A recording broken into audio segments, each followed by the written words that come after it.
노벨 평화상을 수상했던 엘리 위젤이라는 루마니아 태생의 유대계 미국인이 쓴 흑야라는 책이 있습니다. 이 책은 복음주의 잡지 중에 세계적으로 유명한 크리스티애니티 투데이에서 20세기를 대표하는 50권 중에 한 권으로 등재되어 있는 책입니다. 이 엘리 위젤은 15살의 가족과 함께 아우슈비츠 수용소에 끌려가 겪은 끔찍한 참상을 이 책에 담고 있습니다.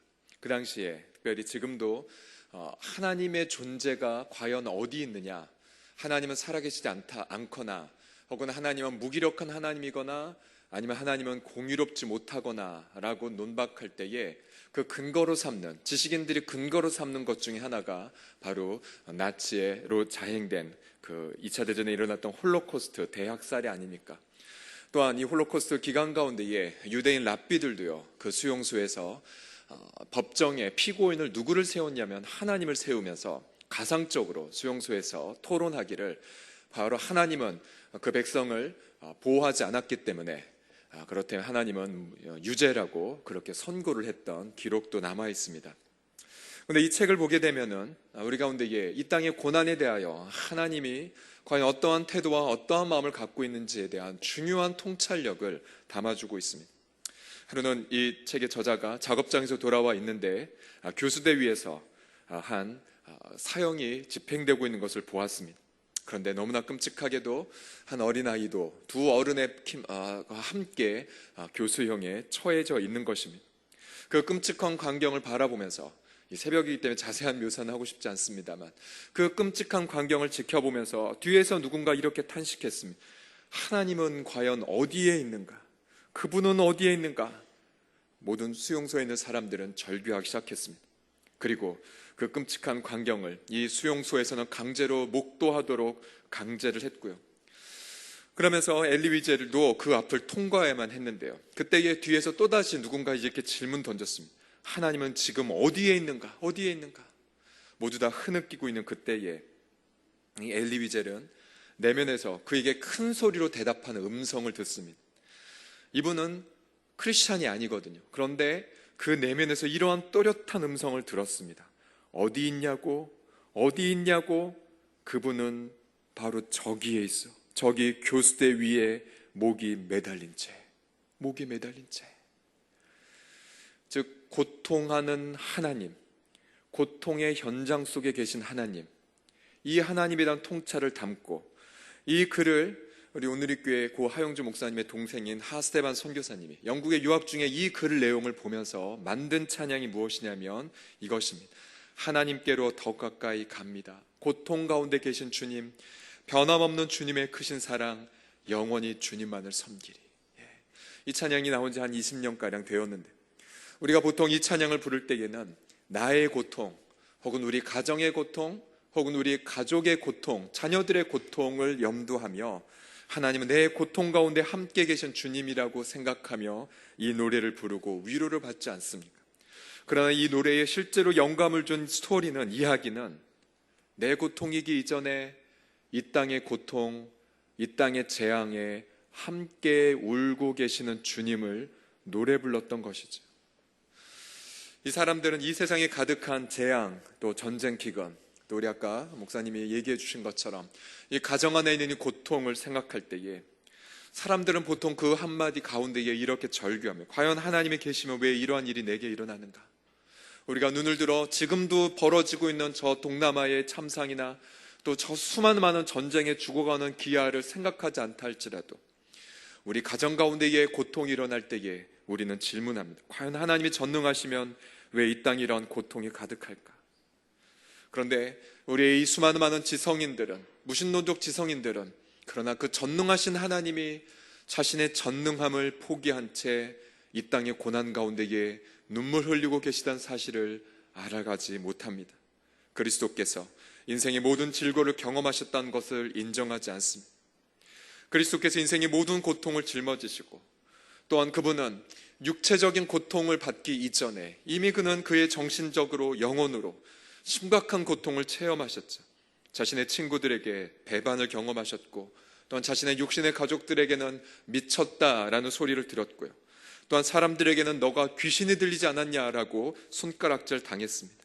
심지어 십자가에서 6시간 동안 죽어갈 때에 네가 하나님의 아들이면 십자가에서 내려와 봐. 네 자신을 구원해봐. 다른 사람은 구원했는데 왜 너는 구원하지 못해?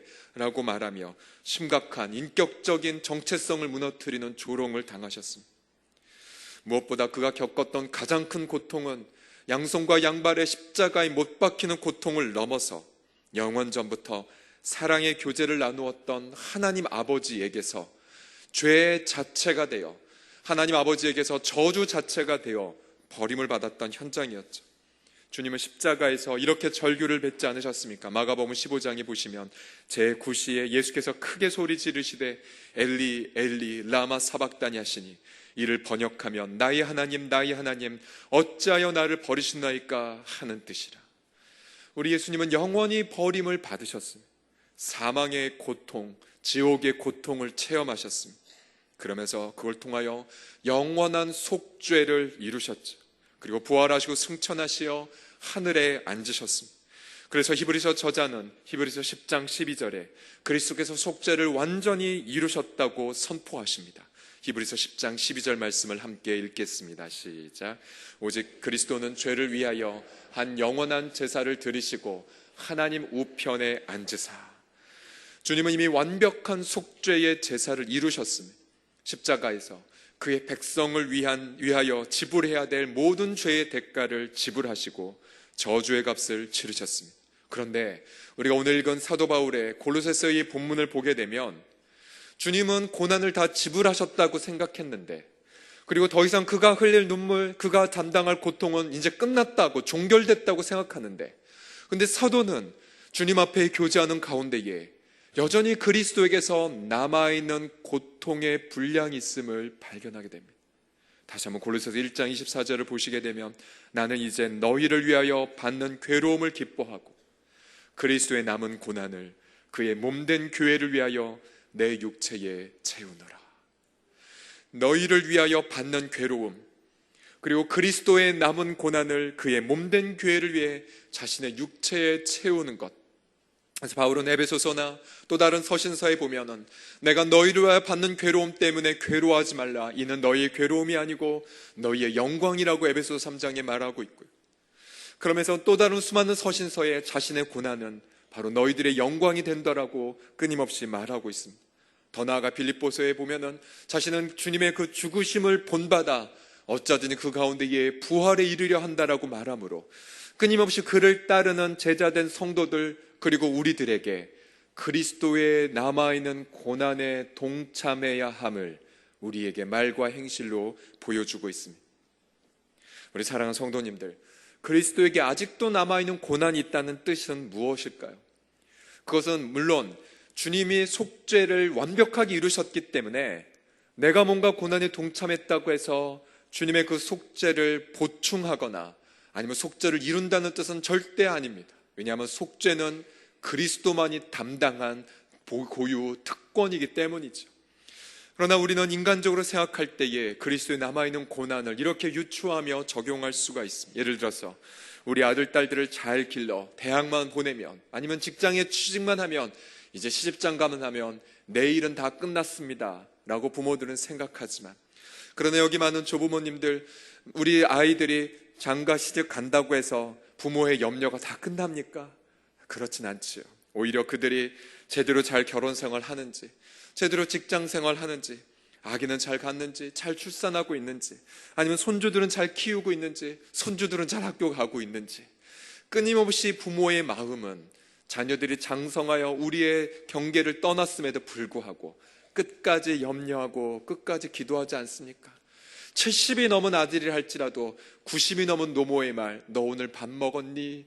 라고 하는 그 말, 부모의 남아있는 고난, 이미 다 끝났지만, 마찬가지로 우리 그리스도께서는 이 땅의 백성들이 예수님의 피를 힘입어 속죄를 경험하고 그리고 장성한 자가 되었음에도 불구하고, 그러나 여전히 남아있는 이 땅의 백성들의 그 눈물이 마르기 전까지는 우리 주님의 눈물은 결코 마르지 않는 것입니다. 더군다나 그리스도께서는 자신의 백성들이 핍박을 당하고 고난받았을 때에 그 고통과 핍박을 자신의 고난과 핍박으로 간주하십니다.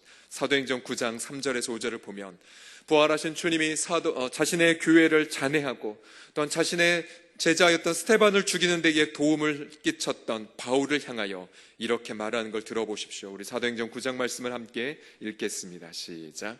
땅에 엎드러져 들음에 소리가 있어 이르시되 사울아 사울아 네가 어찌하여 나를 박해하느냐 하시거늘 대답하되 주여 누구시이니까 이르시되 나는 네가 박해하는 예수라. 두 번이나 자신을 박해한다라고 나를 핍박하냐고 예수님이 바울에게 말한 걸 보십시오. 주님은 지금 이 시간에도 이 땅에 있는 수많은 택한 백성들의 고통과 눈물을 자신의 고통과 눈물로 여기시며 하늘 보좌에서 울고 계십니다.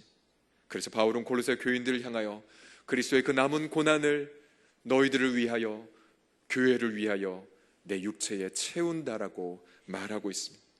성경을 보게 되면 백성들과 함께 고난받았던 수많은 그러한 선지자들을 살펴볼 수가 있죠. 예를 들어 모세가 이집트의 그 왕자직을 다 포기하고 이스라엘 속으로 들어갈 때에 히브리서 저자에 따르면 그는 백성들의 고난과 함께 고통하는 그리스도를 바라보고 자신의 모든 걸 포기했노라고 말하고 있습니다. 히브리서 11장 24절을 다 함께 읽겠습니다. 시작. 믿음으로 모세는 장성하여 바로의 공주의 아들이라 칭함받기를 거절하고 도리어 하나님의 백성과 함께 고난받기를 잠시 죄악의 낙을 누리는 것보다 더 좋아하고 그리스도를 위하여 받는 수모를 애굽의 모든 보화보다 더 큰 재물로 여겼으니 이는 상주심을 바라봄이라. 아멘. 본문을 보시면 하나님의 백성과 함께 고난받는 것을 그 궁중에서 기득권을 누리며 죄악의 그 쾌락을 누리는 것보다 더 좋아했다라고 말하죠. 그 근거가 무엇이냐면 26절 보면 그리스도를 위하여 받는 수모를 애굽의 모든 보화보다 더 큰 재물로 여겼다라고 말합니다. 우리 한글로 보게 되면 그리스도를 위하여 받는 수모라고 나와 있지만 그러나 원래 히라버 원문을 따르면 그리스도를 위하여 모세가 수모를 받은 것이 아니라 그냥 그리스도의 수모, 그리스도가 고난받는 백성들과 함께 고통하고 있는 그리스도를 애굽의 모든 보화보다 더 큰 재물로 여겼다라고 말하고 있습니다. 그리스도의 순환, 그리스도의 고통. 사도 바울도 그리고 모세도 많은 믿음의 선배들도 그리스도의 고통을 보고 따라갔던 것이죠. 그리스도의 고통을 보고 우리가 처음에 신앙생활을 하게 될 때에 우리 그리스도께서도 우리 가운데 이렇게 부르십니다. 처음에는 나의 고난, 우리 가정의 고난, 우리 자녀들에 대한 고통 때문에 주님을 찾습니다. 그러다가 주님에게서 도움을 받고 위로를 받고 지혜를 경험하기 시작할 때에 그때부터 주님은 이렇게 우리에게 말씀하십니다. 사랑하는 아들아, 사랑하는 나의 딸아, 너 많이 힘들었지? 그런데 나도 힘든 게 있거든. 나의 눈물, 나의 고통, 그리고 나의 아픔을 너가 좀 같이 동참해 주지 않겠니? 그러면서 주님은 우리 가운데에 당신의 눈물과 당신의 탄식을 보이기 시작하십니다. 그러면서 우리는 그것을 보면서 고난 때문에 그리고 그 고난이 제자도의 그 길이기 때문이 아니라 내 사랑하는 님이 내게 영생을 주시기에 자신의 모든 걸 바치신 나의 사랑하는 예수께서 흘리신 눈물을 바라보고 그 눈물의 현장 속에 예수님을 바라보고 동참하기 시작합니다. 바로 이 순간이 바로 우리 신앙의 위대한 비약과 도약을 경험하는 순간이죠. 우리의 신앙이 아무리 열심히 훈련을 받고 봉사한다 한들 그저 다람쥐 쳇바퀴 도는 것처럼 성장하지 않다가 어느 날 주님께서 내 눈을 열어서 내 눈물, 내 고통 속에 너 함께 동참해 주지 않겠니라고 말하는 그 순간, 주님, 저 아직 해결 안 된 거 많은데요, 아직 우리 남편 안 돌아왔고 우리 자녀 아직 방황 안 끝났고 아직 우리 경제적으로 어려운데 주님 아직 저 어려워요. 그러면서 처음엔 저항하다가 하나님의 그 사랑, 성령으로 우리 마음에 부어지게 되고 그러면서 우리의 하나님의 사랑에 감동되어 눈물 흘리신 주님을 바라볼 때에 그때 하나님, 저도 아직 상처 해결 안 됐지만 주님의 그 상처 속에 저도 들어갈게요. 저도 들어갈게요.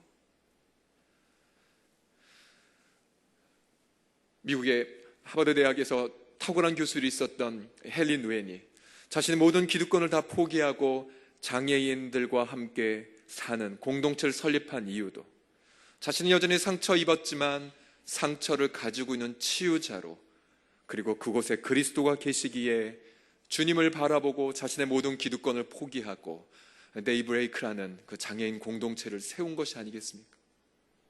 그러면서 그 속에서 그는 기가 막힌 하나님의 그 영광과 신비를 체험하게 되죠.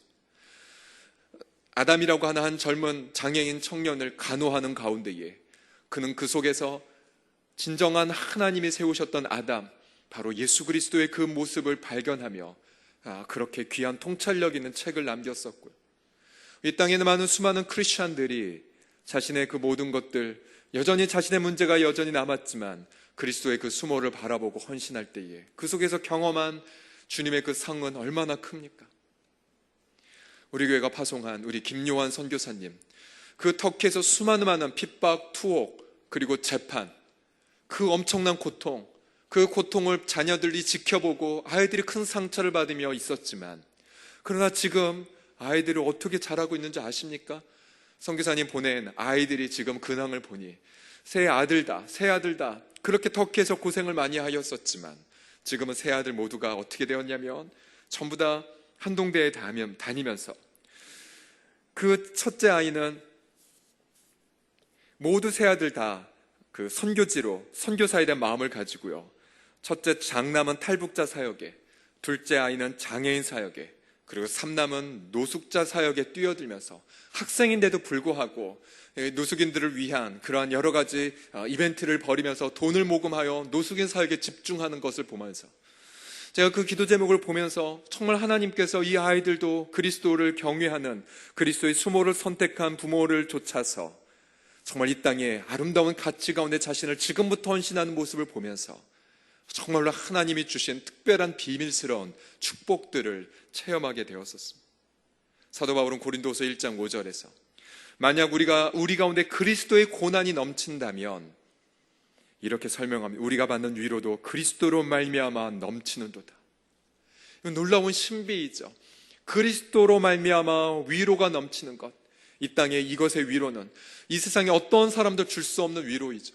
하늘에서 쏟아지는 그 위로, 주님의 그 기가 막힌 위로, 이 위로 때문에 그 수많은 많은 초대 교인 성도들이 콜로세움에서 맹수에게 혹은 칼에 의해 죽임을 당하면서도 수만 명의 로마의 귀족들이 그들의 죽음을 잔혹하게 즐기는 가운데에 오히려 경악하면서 놀라는 것이 무엇이었습니까? 초대교회 성도들의 얼굴에 있는 해같이 빛나는 기쁨, 해같이 빛나는 그 영광을 바라보며 경악하였죠.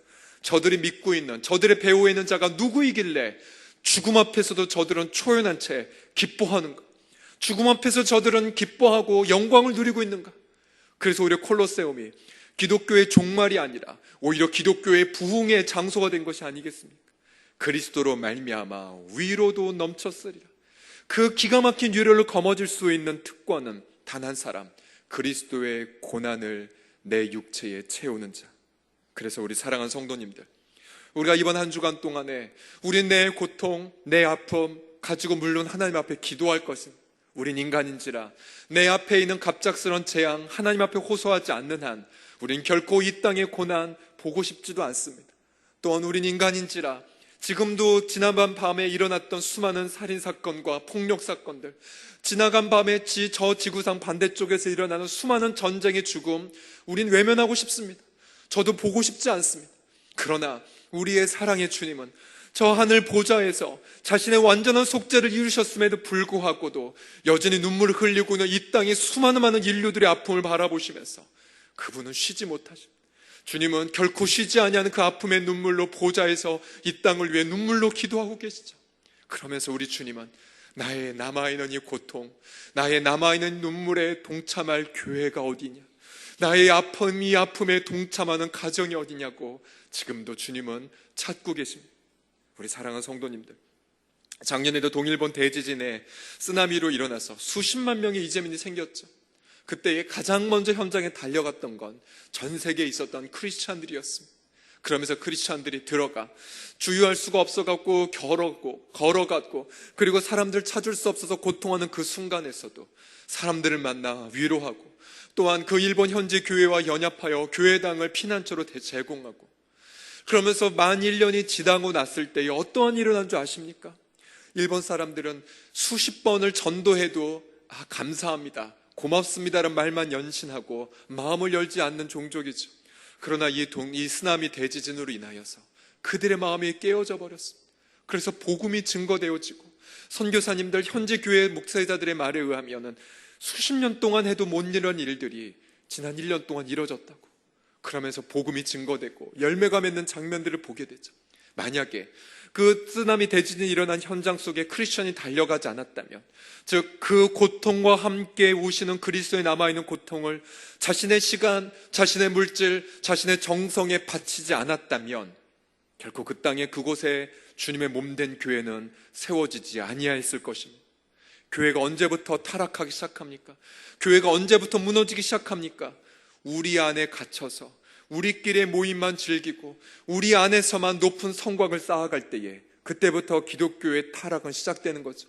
그래서 우리는 끊임없이 나의 기득권과 나의 모든 것들을 포기하고 이 땅에 흘리는 주님의 그 눈물, 이 땅에서 고통하고 있는 그리스도의 아픔을 외면하지 아니하고 우리가 기도로 나아가고, 또한 그들에게 시간과 물질을 바치며 나아가게 될 때에 우린 바로 그 현장에서 예수 그리스도께서 주시는 하늘 가득한 위로를 체험하게 되실 것입니다.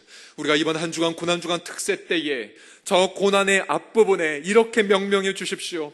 내 고난을 위해 죽으신 예수님, 이제 나는 주님과 함께 이 땅의 위를 위하여 눈물 흘리고 이 땅을 위하여 내가 아파하겠노라고요. 이 땅을 위하여 아파할 때에 우리는 그 하늘 가득한 위로를 그 현장에서 체험하게 하실 줄을 믿으시기 바랍니다. 기도하겠습니다.